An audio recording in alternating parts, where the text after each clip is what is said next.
दोस्तों मैं उमा शंकर, आपको अपने यूट्यूब चैनल ट्रिकी बाय विश्व गुप्ता में स्वागत है। दोस्तों आज मैं 12th क्लास का जियोग्राफी का चैप्टर 1 मानव भूगोल प्रकृति एवं विषय क्षेत्रक के पार्ट 2 लेकर आया हूं। अगर आप पार्ट 1 नहीं देखे होंगे तो पार्ट 1 देख लीजिएगा, इसके बाद पार्ट 2 देखिएगा। तो चलिए आज मैं बताने वाला हूं उससे संबंधित कुछ महत्वपूर्ण प्रश्न उत्तर जो आपके टर्म 1 के लिए बहुत ही वीवीआई है, इसीलिए वीडियो पर बने रहिएगा और हो सके तो मेरे चैनल को शेयर तथा सब्सक्राइब करना नहीं भूलेंगे। दोस्तों हम लोग पिछली वीडियो में देखे थे मानव भूगोल की प्रमुख 3 विचारधाराएं, जिसके अंतर्गत थे पहला नियतवाद, दूसरा संभववाद और तीसरा नवनियत निश्चयवाद। इसके बाद हम लोग इसके बारे में जानते हैं। तो मानव भूगोल की मानवतावादी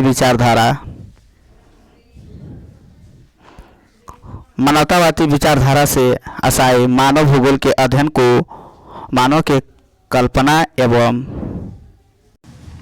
एवं सामाजिक चेतना के विभिन्न पक्षों से जोड़ना था।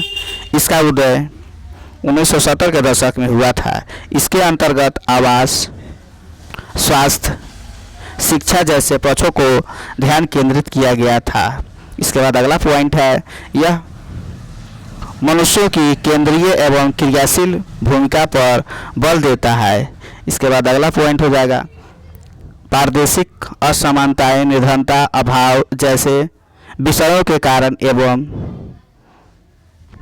निर्माण पर ध्यान आकर्षित करता है। इसके बाद हम लोग देखते हैं पर्यावरणीय निश्चयवाद। मनुष्य अपनी प्रारंभिक अवस्था में प्रकृति के अनुसार ही जीवन जीता है। प्रकृति के अनुसार अपने को ढालने की कोशिश को ही पर्यावरणीय निश्चयवाद कहते हैं। अर्थात हम कह सकते हैं कि पहले के लोग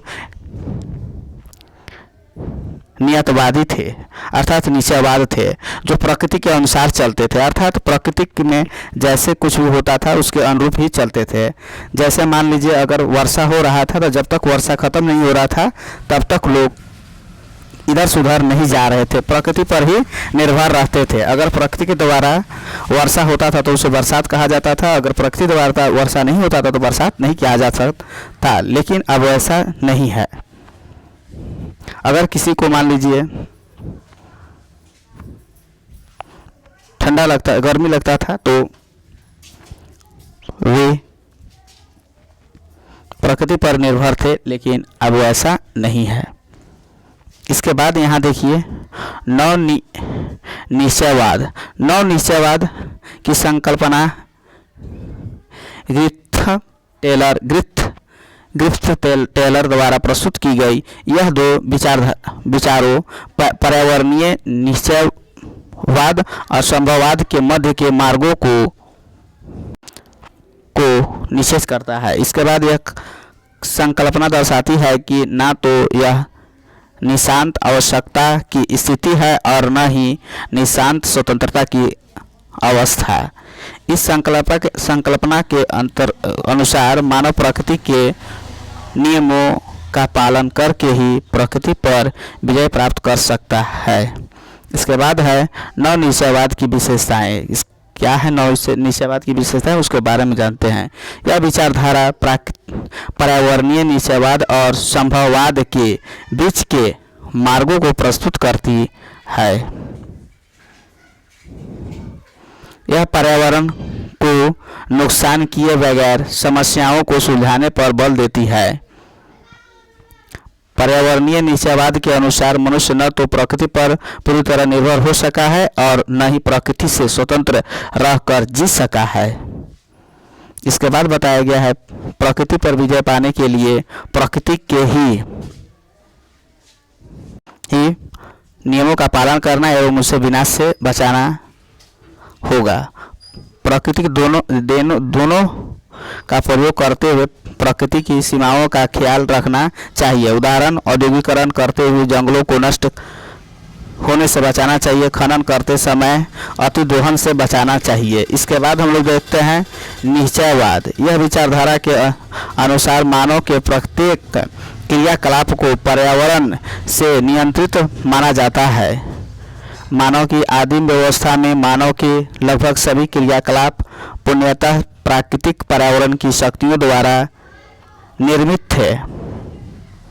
इसके बाद यहाँ बताया गया है रेटजेल, रिटेलर, हेम्बोल्ट, हिटगैंड आदि नियतवाद के प्रमुख समर्थक थे। इसके बाद नियतिवाद सामान्यतः मानव को एक निष्क्रिय कारक समझता है जो पर्यावरणीय कारकों से संबंधित प्रभावित होता है। उदाहरण आदिवासियों की प्रकृति पर निर्भर किसान की जलवायु पर निर्भरता, जलवायु के अनुसार शारीरिक गठन, संभववादता। इस विचारधारा के अनुसार मनुष्य अपने पर्यावरण में परिवर्तन करने में समर्थ है तथा वह प्राकृतिक प्रदत्त अनेक संभावनाओं का इच्छा अनुसार अपने लाभ के लिए प्रयोग कर सकता है। प्रकृति पर निर्भर की व्यवस्था से स्वतंत्रता की व्यवस्था की ओर प्रस्थान संभव है। इसके बाद विडाल डी लाब्रास तथा लुसियन फैले इस विचारधारा को मानने वाले प्रमुख थे। इसके बाद हम लोग देखते हैं संभववादनवाद प्रकृति की तुलना में मनुष्य को महत्वपूर्ण स्थान देता है और उसे सक्रिय शक्ति के रूप में देखता है। उदाहरण नदी पर पुल, खेती, परिवहन आदि। इसके बाद हम लोग देखते हैं मनुष्य का प्रस्तुतिकरण। तो मनुष्य का प्रस्तुतिकरण मनुष्य तकनीकी की मामलों से अपने भौतिक पर्यावरण के साथ बातचीत करता है। यह सांस्कृतिक विकास के स्तर को अंकित करता है। इसके बाद यहाँ बताया गया है भौतिक पर्यावरण के साथ आदिम समाजों की बातचीत पर्यावरणीय नियतवाद कहा जाता है जो मनुष्यों को प्राकृतिकरण है। इसके बाद हम लोग देखते हैं प्रकृति का मानवीकरण। प्रौद्योगिकी के विकास के साथ मनुष्य ने प्रकृति को संशोधन करना शुरू किया और सांस्कृतिक परिदृश्य बनाए। इसे भोगवाद या प्रकृति का मानवीकरण कहा जाता है।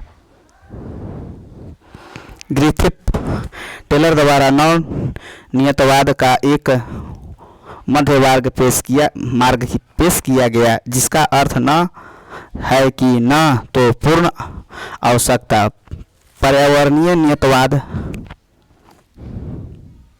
की स्थिति है और न ही पूर्ण स्वतंत्रता अधिभोग की स्थिति।